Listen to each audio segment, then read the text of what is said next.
There are hundreds of billions of dollars of underperforming cash flowing real estate in the US.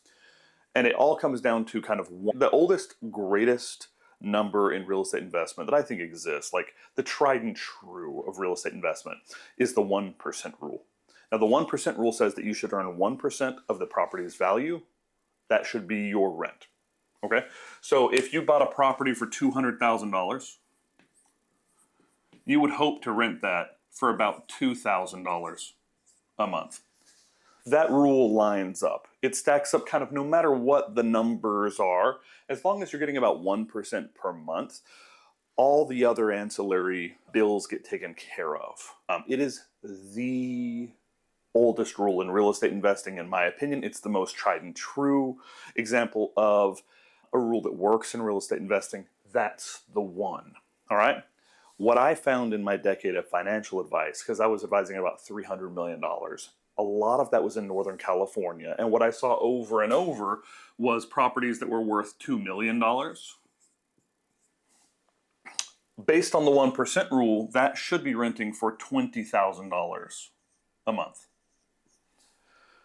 And it's not even close in a lot of markets in the country. And a lot of markets in the country, for example, Northern California, this property is probably renting for between $3,500 and $5,000.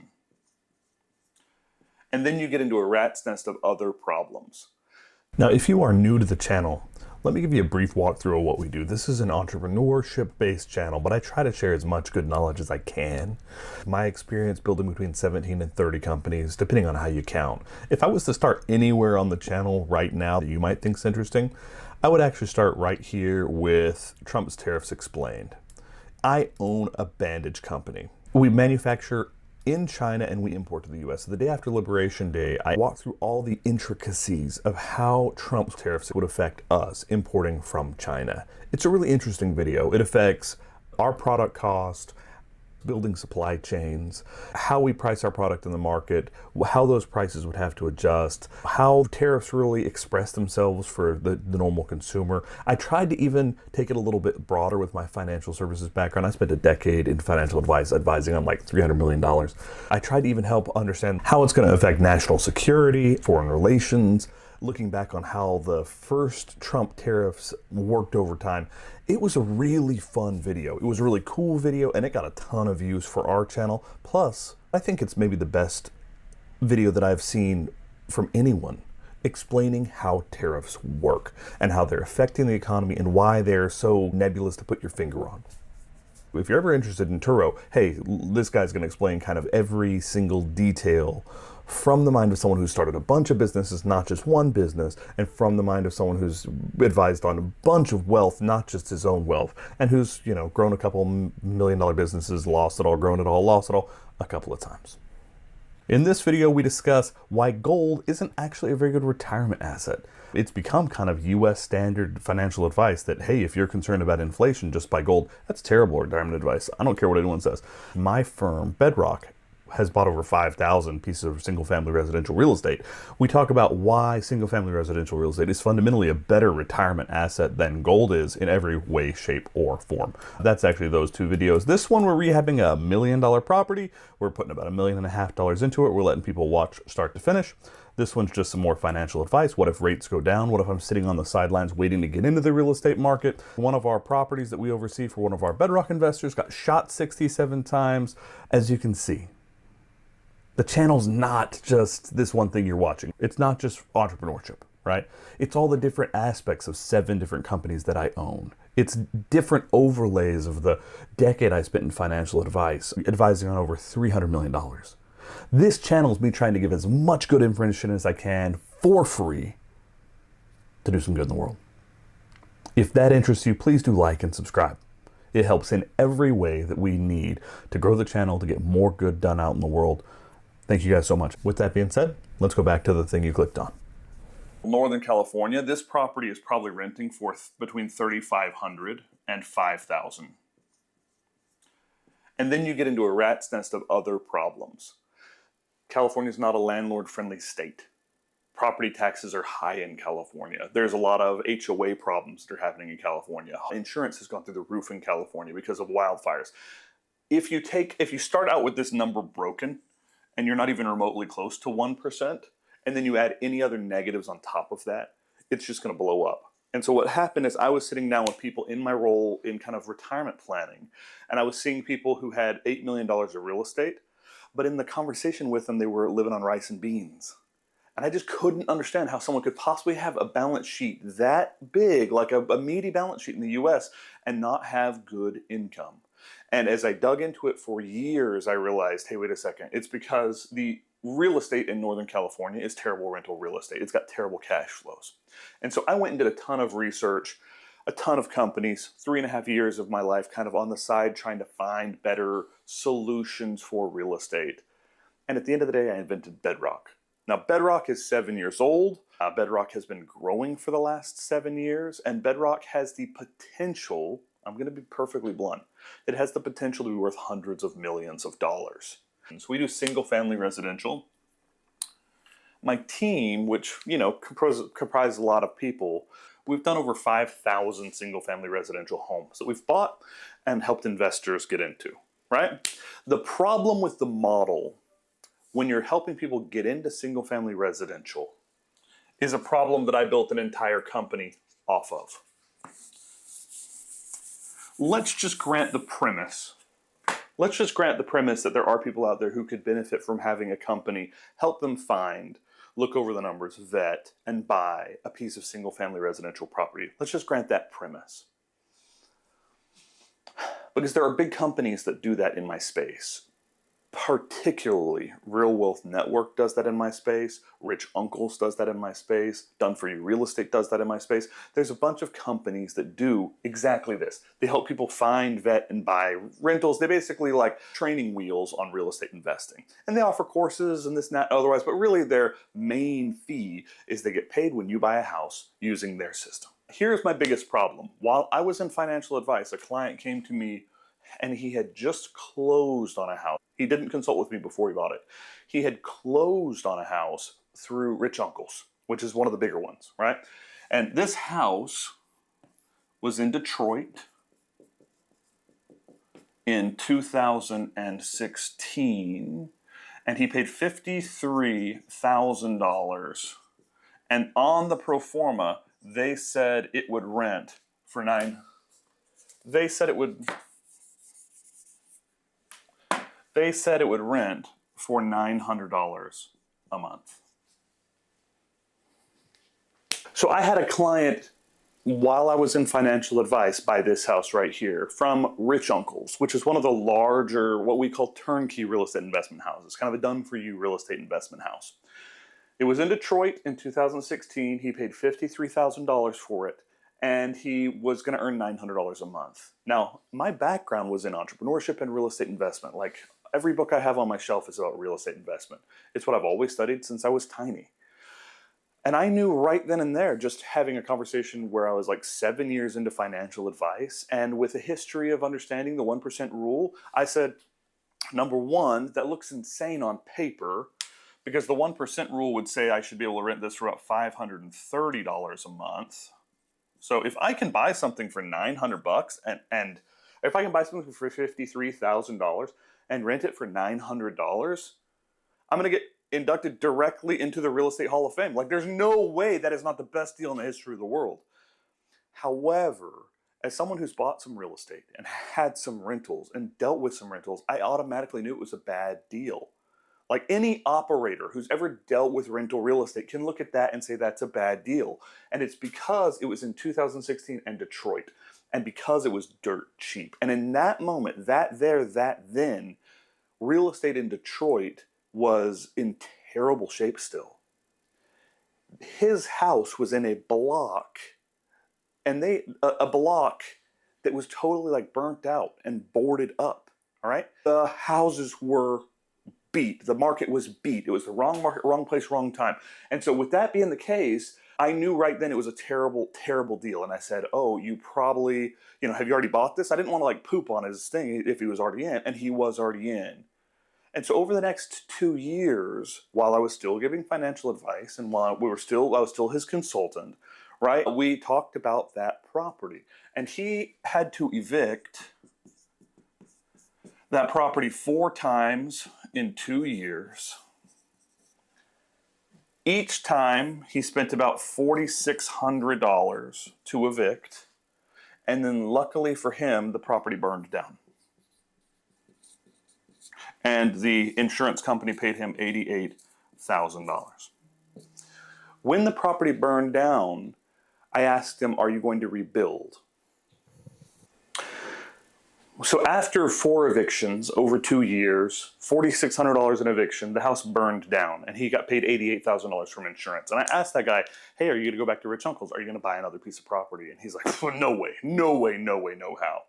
And I realized that the problem with this property, the problem with the model for single-family residential, for these turnkey houses, is that Rich Uncles either didn't know this was a bad deal, or they didn't care that it was a bad deal. All right? Because Rich Uncles charged $6,000 to my client to help him buy this house. And that was their entire financial involvement. They just helped him buy the house, right? And they got paid their money, right? We charge $5,000, $6,000 for our acquisition fee. And I know that that only really costs us about $2,000 to bring in a client, to talk to a client. Our client acquisition about $2,000, right? And I paid about $1,000 for a guy to have the conversation and to sell the product, and then we sit on about $3,000 of profit from that $6,000, right? And that's their model, just as many closings as they can. But the problem with that is the product has to be vetted really, really well. And what I realized is these big houses, Rich Uncles, Done For You, Real Wealth Network, Chris Crone. Like, I realized these big teams that were doing this, they were all relying on upfront revenue, and that was it.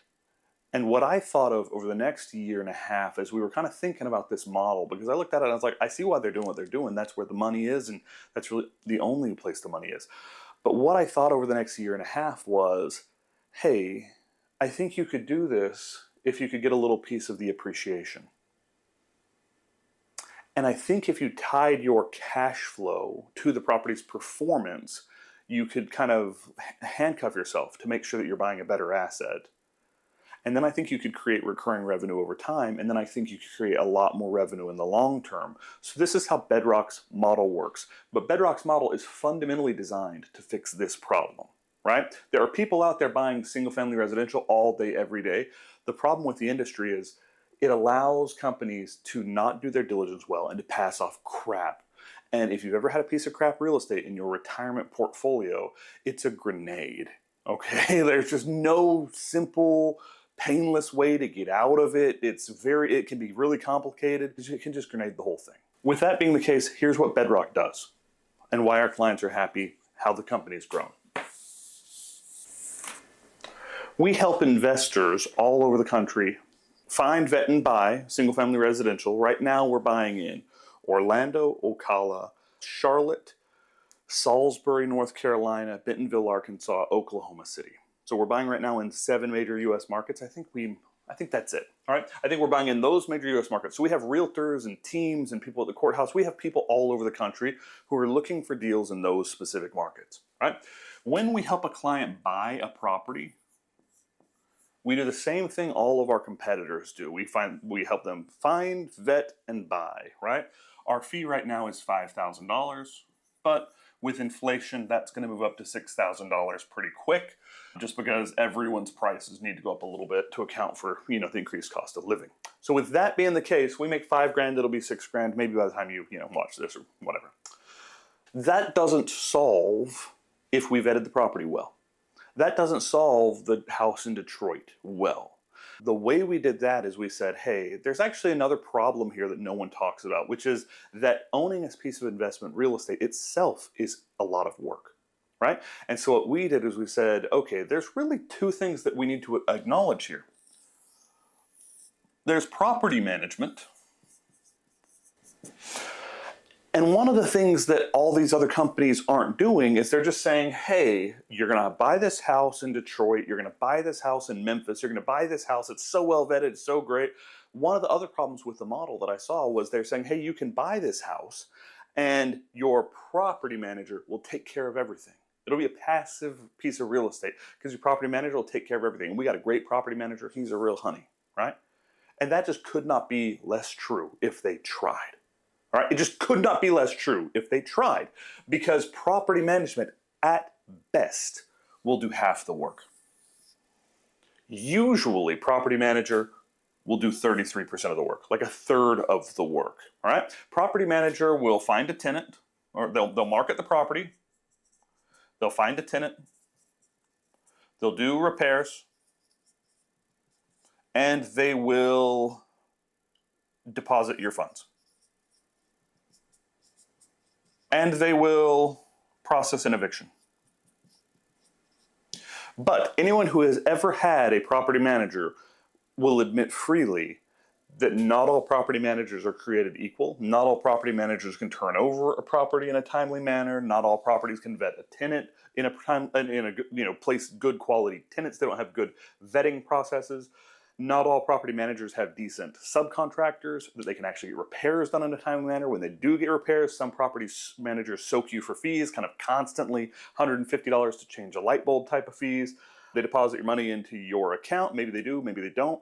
Maybe they're honest, maybe they're not. And processing an eviction, we've probably processed, out of the 200 homes we've been involved in since we launched the business management side of things, we have probably processed 10 evictions. We have had to be on our property managers for every single one. There has not been one eviction that the property manager has handled like smoothly start to finish. We didn't have to step in. Every single one seems like it goes pear-shaped, because property managers really aren't designed to take care of that. Now, what property managers don't do is the bigger problem here. Property managers don't keep their property managers honest. All right? They're not going to keep themselves honest. They're not going to look at their own property management statements. They're not going to make sure that they're not robbing themselves blind.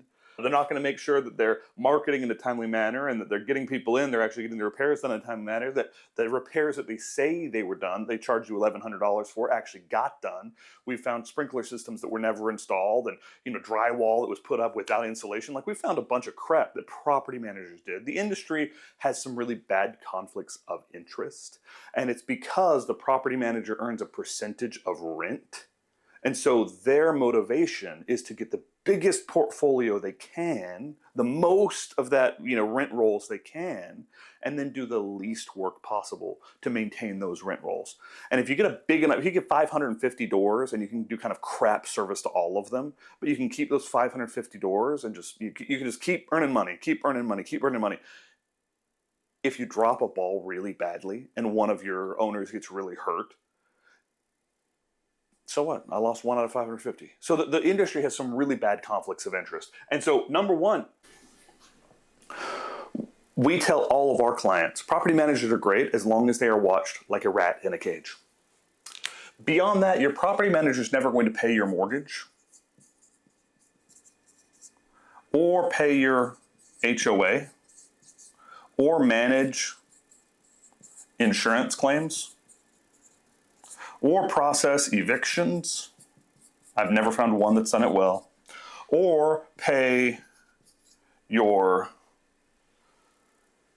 legal, or prep your taxes, or keep your books, or like dozens of other things that we found. We found that property managers might do 33% of the work that really single-family residential requires, right? Homeowners, the owners of these properties, end up doing about 66% of the work. If they've got a really good property manager, maybe that's 50-50. But one of the biggest gripes we had about the model, like the done-for-you model or the Real Wealth Network model, one of the real problems we had with the model is they were selling this as if the property manager would take care of everything without being honest about the workload that appears. So that's a huge piece of this equation. So what we said is, hey, I think we can solve this, right? Here's what we're going to do. We're going to help people buy properties. The big risks we're trying to solve here are, was the property vetted well? Right? Was the property vetted well? And what is my workload going to be for ownership? Those are the two huge risks. that we're trying to work with, right? Vetted well is huge. And there's no way that I could figure out how to make sure that people were vetting properties better. I mean, I'll change sides. There was no way that I could find to make sure people were vetting properties better. But when I started to look at the bigger problem, which was what we call business management, all the other stuff that if I was really a passive real estate investor, if I had a 60 property portfolio, I would have to have someone manage the day-to-day. I would have to have someone oversee my property manager and keep my books and prep my taxes. I would actually have to have someone in kind of a business managerial role if I wanted to build a big portfolio. And so we started looking at that very seriously, and we said, okay, I think we can solve the vetting by solving this other problem. And so Bedrock is two companies. We started two companies. One that helps you buy and vet properties, $5,000, $6,000. We help you buy something that's good. You rely on our reputation. We've bought over 5,000 properties. Cool, you buy a good property. But number two, we set up another company for business management, property administration, right? And that company, we have a contract that's very unique. We basically say, we will do all of this work for $1,000 a year. Now, you might look at that as a business person and say, that's not enough money. All right, that's not enough money. $1,000 a year to like keep books, prep taxes, talk to the investors, make sure they know what's going on, have back and forth communication, sign documents, manage an LLC, keep it in compliance, manage a bank account, keep the auditing all done. Like, that's not enough money, and you're right. The real fee for that should be about $3,500 a year per property. It costs me about $1,000 a year to provide this service, all right? But there's no profit in that. It's just us, paying the bills. And so with that being the case, it should cost about $3,500 a year. Now, the problem with that is most single-family residential only makes about $2,000 to $4,000 a year in total net operating income. So what we do is we charge $1,000 a year for the service, and then we defer the rest of our pay. All right? We defer the rest of our pay, and we take a piece of the appreciation. Now, you might say, okay, how much of the appreciation? It's between 20 to 30%. So what we do is we say, depending on how much of this you're willing to pay up front, you can pay $3,500 a year, and we don't get a penny of appreciation. We'll just do the work. We work for you. We'll do the work. We'll be profitable. You'll be profitable. You're taking the risk of paying our fees. If you don't like us, let us go, right? Or if we want to take that all the way down to, $1,000 a year, we say, yeah, we'll do the work for $1,000 a year, but we get 20% of the upside, and that'll square us up, right? If we buy properties that appreciate, and this is where the magic is, if we buy properties that appreciate, then we get paid. On a typical property, we'll buy for $200,000. We'll hold it for 5 to 7 years. It'll be worth $300,000. I'm taking the math super simple. At the end of the day, the client's got to get their money back. $300,000, there's $100,000 of equity up for grabs at the end of the day. We are at 20% on this contract in my head. And so we get $20,000 in a deferral payment. Now there's time value of money factored into that. We have to make a little bit more than we would have had we just charged the straight $3,500. And so you can see here, if we had done this for 5 years, instead of making $3,500 a year, we made $1,000 a year, and then the other $2,500 a year deferred for 5 years, which means we would have deferred $12,500, and we usually cash out on that contract at about $20,000, right? We have time value of money working in our favor. We've tried to diversify our risk position, but the client gets something really interesting. They get to buy this property full well knowing that if it doesn't appreciate, and they pay us that way, if it doesn't appreciate, we're going to do all this work this whole time for free. All right? We're willing to take the risk right alongside our client. We're the only firm that does that in the industry. We've had enormous client success because The clients who know about us, and that is the biggest problem with Bedrock, it's just marketing. We just have to get our name out there, and it turns out it's actually quite complicated. But the clients who know about us really like us. We've got like a 90% rebuy rate when someone sells a piece of property and then they rebuy another piece of property. It's been a really good business. So we've got that deferral deal, or we're willing to say, hey, our fee is $1,000 a year, but if we can't get your net operating income to 4%, we will waive our fee. We'll do the work for free. We'll pay for it. In exchange, we get 30% of the upside. All right? So we offer a contract that kind of is a la carte. They can kind of pick the level of risk they take and the level of risks we take.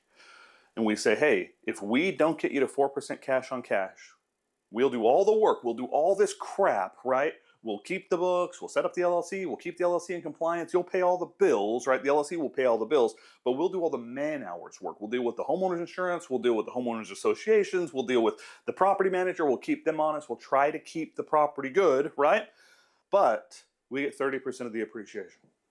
In the same example, that's a $30,000 bonus at the end. And in that same example, as long as we vetted well, we still get the $1,000. We still get that $1,000, right? So in this case, we have upped our side, we've upped our risk a little bit, but the real thing is, as a client-facing tool, we have completely eliminated the chances that we buy long-term garbage assets. We're buying assets through our acquisitions company that work. And they know before they ever buy it, when they first meet us, that if it doesn't get to 4%, if it doesn't appreciate, we don't get paid. All right, so that helps you see a lot of times in entrepreneurship, starting something from scratch, you have to be willing to look at what you're already an expert in and find the niches, right? The niches make the riches, as they say, right? In my situation, I just happen to be at that cross-section of real estate love and financial advice. And I happen to see that there's a ton of captive real estate that sucks out there. And I happen to go and look and find different financial models. And I happen to stumble into turnkey. And I happen to say, hey, I don't like turnkey for these reasons, but I don't like syndications and multifamilies and Delaware statutory trust and tenants in common. They all have their weaknesses. I just said, I think I can solve this specific set of weaknesses for a specific set of clients. And I think if I do that, I'll make some money, they'll make some money, they'll get a great product. Now, designing that product has taken me 7 years. But this is the first company I've had get really big. Like really big. Worth a lot. Could be worth way more in the future, right? Like right now, most of my money's still tied up in Bedrock, or still tied up in Turo, or still tied up in one of my ventures right now. Like right now, we're living, but we're not living. We're not balling out ridiculously. We're living, we're having fun, we're raising kids. But, and that's the important but, it's only worked because I had my eyes wide open while I was being an expert in my field. Right? I had my eyes wide open and found a niche. And the niches make riches, right? It's in those little niches that you can really carve out and become the guy. You can see as I walk through on the whiteboard, we've thought this through so much, right? We thought this through so much. Like, how do we make it good for the client, but also so we can stay in business? Right? How do we make this work on a tax level and on a securities level? Like, how do we make this work in every level? And because we understood that niche, we were really able to build a great product. That's my message for today. A lot of times when it comes to designing a good product and getting it off the ground, you have to understand what the market needs. And I just saw really clearly, there's hundreds of billions of dollars of crap rentals out there. The only reason people are holding on to them is because they're waiting for the step up in basis. They're effectively waiting for death. And I saw a solution where I could help people actually not be retired on rice and beans. I could help them with their lives going forward. I could not permanently impact the housing market. I could do some good, help some people with the skill sets that I have, which is entrepreneurship, real estate, investment based. That's what I know how to do. So if you enjoyed that, I think the next video you're going to like is actually built a Turo fleet fast. That video has been blowing up on the channel. It's a similar conversation to this video, but it's just talking about when we put the first 21 cars on Turo, when we bought, how we bought, why we bought. Kind of the same conversation, kind of building a company from the ground up, how I mitigated my risks, what the costs look like. I think if you like this style video where we're talking about thinking through a business, piece by piece by piece, thinking through entrepreneurship, you'll like Built a Turo Fleet Fast. It's the #1 viewed video on the channel for reasons I don't know, but people seem to like it. And so that one I will put right here. I hope you enjoy the channel. Love you guys. Have a good day. Bye-bye.